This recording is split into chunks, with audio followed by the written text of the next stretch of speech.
자, 여러분, 우리나라 사람들이 흔히 착각을 하고 잘 모르는 사실이 하나 있는데 바로 당이라는 건 이념의 결사체라는 사실입니다. 정당이라는 거는 이념의 결사체예요.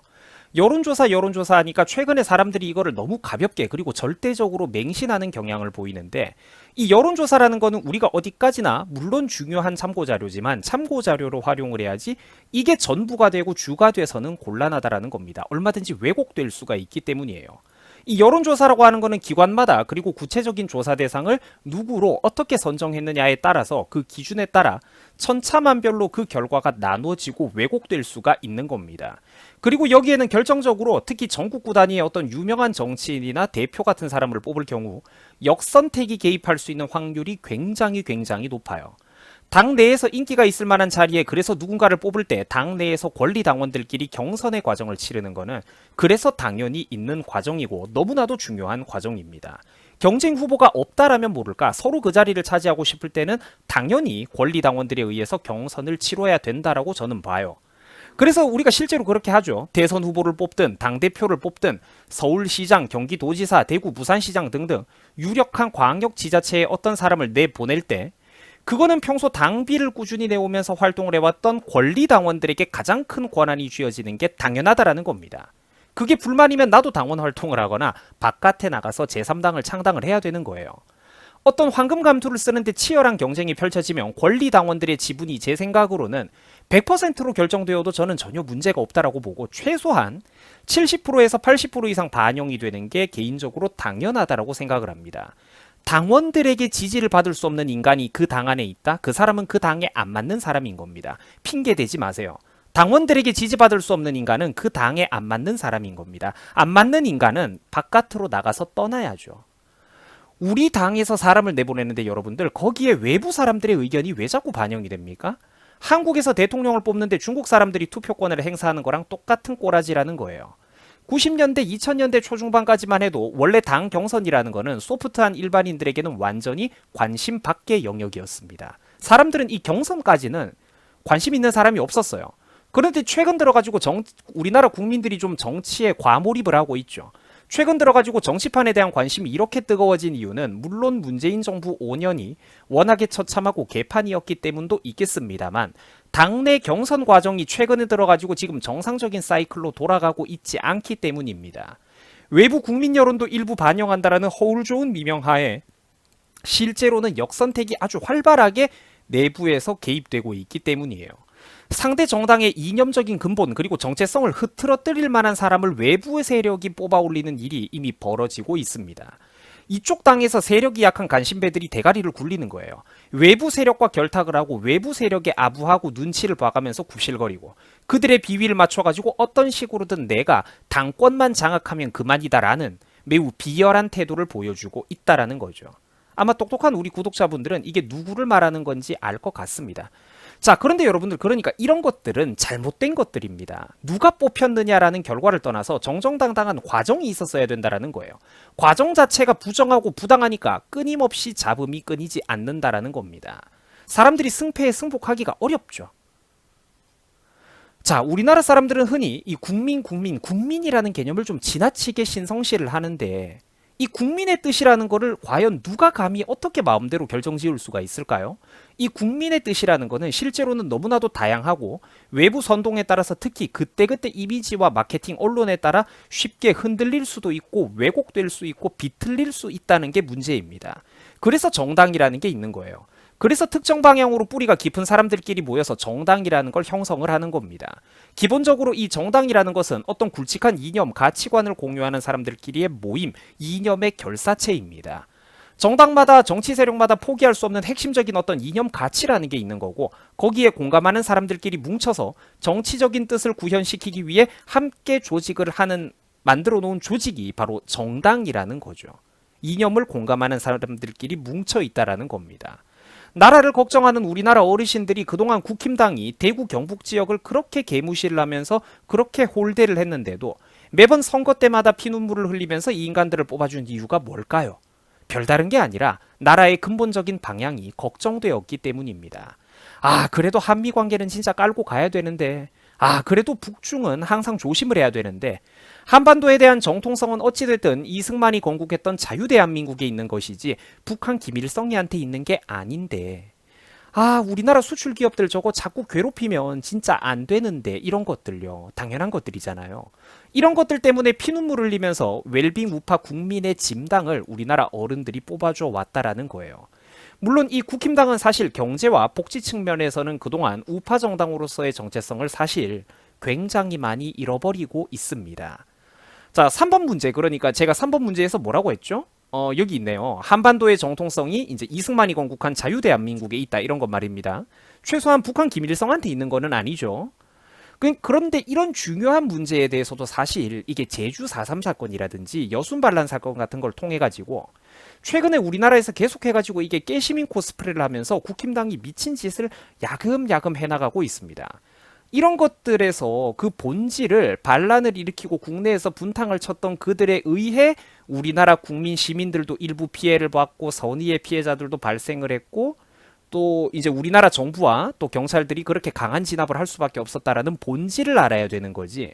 이거를 거꾸로 해가지고 정부가 과잉 진압해서 무고한 국민들을 학살했다라는 식으로 가버리면 완전히 사건의 앞뒤 전후 순서 관계를 호도해버리는 잘못된 내용이라는 거예요.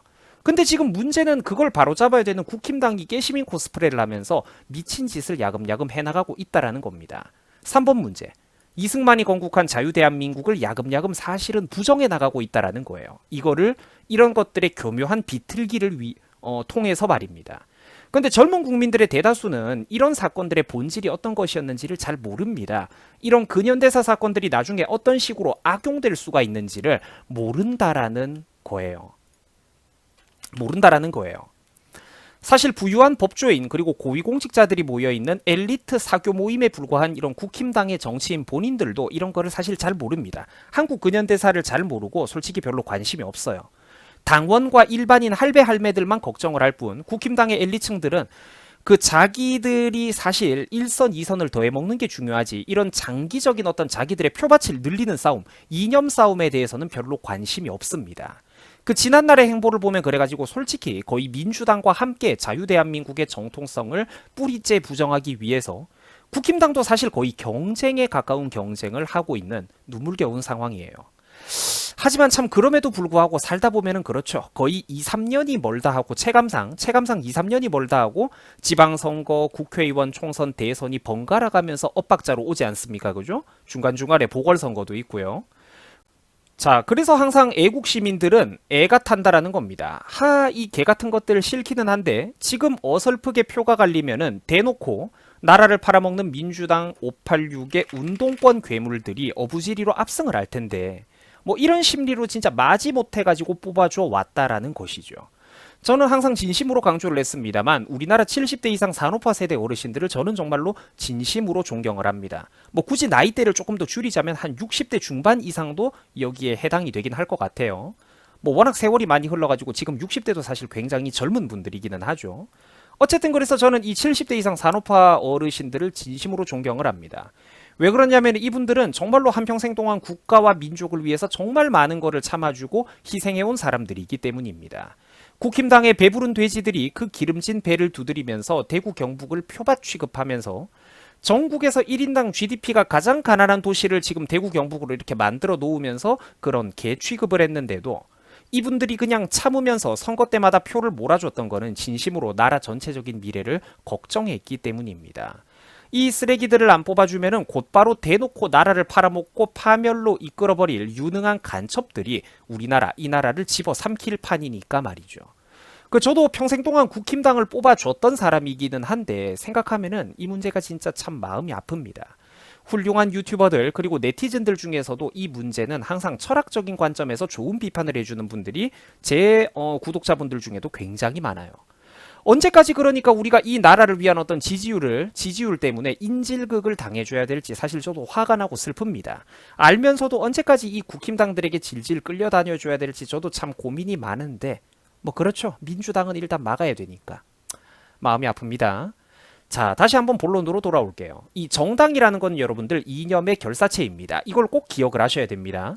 정치에서 가장 중요한 거는 바로 이념입니다. 이게 고리타분하고 나쁜 게 아니라 그 이념 안에 국가 전체의 거시적인 방향성도 들어가고 국민과 기업도 들어가고 일자리 세금을 늘릴 거냐 줄일 거냐, 원자력 발전은 어떻게 할 거냐, 국방과 외교는 어떤 스탠스로 갈 거냐, 어떤 나라랑 우리가 친하게 지내고 어떤 나라랑 거리를 둘 거냐, 이 가장 대한민국 장래에 가장 중요하고 굵직굵직한 큰 문제들이 바로 이 이념 안에 담겨 있고 결정이 된다라는 거예요.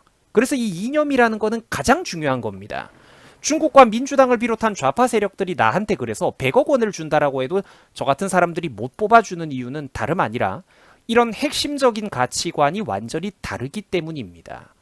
한미동맹의 중요성을 대학생들에게 강연하라고 하면은 제가 뭐 제 사비로 도시락을 싸가면서도 뛰어다니며 마이크를 잡겠습니다만, 미국을 비판하면서 친중 친북치를 하고 PC주의에 입각해가지고 토 나오는 어떤 연설을 하려고 하면은 제가 이거 돈을 줘도 하기가 싫은 거는 애초에 저라는 인간 자체가 저런 세력들과는 이념이 완전히 다르기 때문이에요. 당연히 저도 돈을 많이 벌고 싶죠. 잘 먹고 잘 살고 싶습니다. 좋은 차 끌고 다니면서 편하게 살고 부모님에게 효도도 하고 싶어요. 친구들에게 봐라, 내가 성공했다, 여보란 듯이 살고도 싶습니다. 하지만 그게 국익에 반하고 싶지는 않아요. 제 인생 철학은 제 개인의 인생도 챙기면서 동시에 국익도 함께 챙겨가고 싶다라는 것입니다.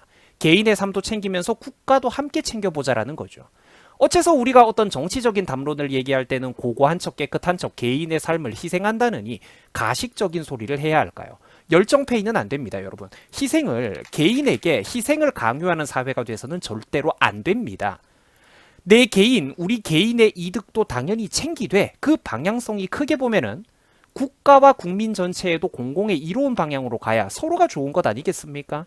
어리석은 우리나라 대중과 국민들이 잘못된 선동에 빠져가지고 벼랑 끝으로 침몰하길 원하면은 당연히 이런 건 당연히 회초리를 쳐서라도 바로 잡아줘야 되는 것 아니겠습니까? 그게 바로 나이가 많고 적고 신분이 높고 낮고 명문대 학벌이 좋고 나쁘고를 떠나서 그런 것들이 바로 나름대로 활자를 좀 읽어본 사람들의 의무가 아닐까요? 국민들이 잘못된 방향으로 가면 회초리를 쳐서라도 바로 잡는 거? 그게 먹무를 좀 읽어본 사람들의 의무 아닐까? 비록 가방끈은 조금 짧고 현실에서는 조그만한 일을 하면서 밥을 먹고 살지언정 머릿속에는 반듯한 이념을 가지고 있는 분들, 아까운 지식이 상당히 많이 갖고 있던 분들을 저는 살면서 여러 번 만나봤습니다. 자, 그래서 이런 태도가 바로 또 개인에 대한 진정한 존중의 관점이고 또 그 사람들에 대한 어떤 존중의 관점이겠죠. 자, 개인과 나라가 함께 발전적인 방향으로 나아가자, 서로가 윈윈하는 거, 이 선의의 경쟁 속에서 국가 전체가 잘 되는 거, 이런 게 바로 우파의 핵심적인 가치입니다. 우파는 뭐 평등이니 평화니 물론 아름답고 좋은 멘트들이지만 막연히 아름답기만 한 그 구호와 이미지 그 자체에 호소하는 게 아닙니다. 그거를 현실에 구체적으로 구현하기 위해서 구체적인 실물 경제, 물질 경제, 기업과 환경, 기업 경영의 환경, 일자리, 국민소득 이런 데 관심을 두는 게 우파의 관점인 것이고, 적들의 자비심에 내가 스스로 무장해제를 하고 구걸을 하는 게 아니라 내가 주도권을 쥐고 있으면서 힘에 의한 확실한 평화를 확립하는 것, 이런 것들이 바로 우파의 기본적인 정신일 것입니다. 오늘 그래가지고 이야기가 조금 길었는데 제가 좀 평소 하고 싶었던 어떤 좀 또 철학적인 넓은 관점의 이야기를 좀 근본적으로 짚어봤습니다. 자, 시청해 주셔가지고 대단히 감사드립니다. 가볍고 알기 쉬운 주제도 앞으로 많이 올라올 것입니다. 여러분들 수고하셨습니다.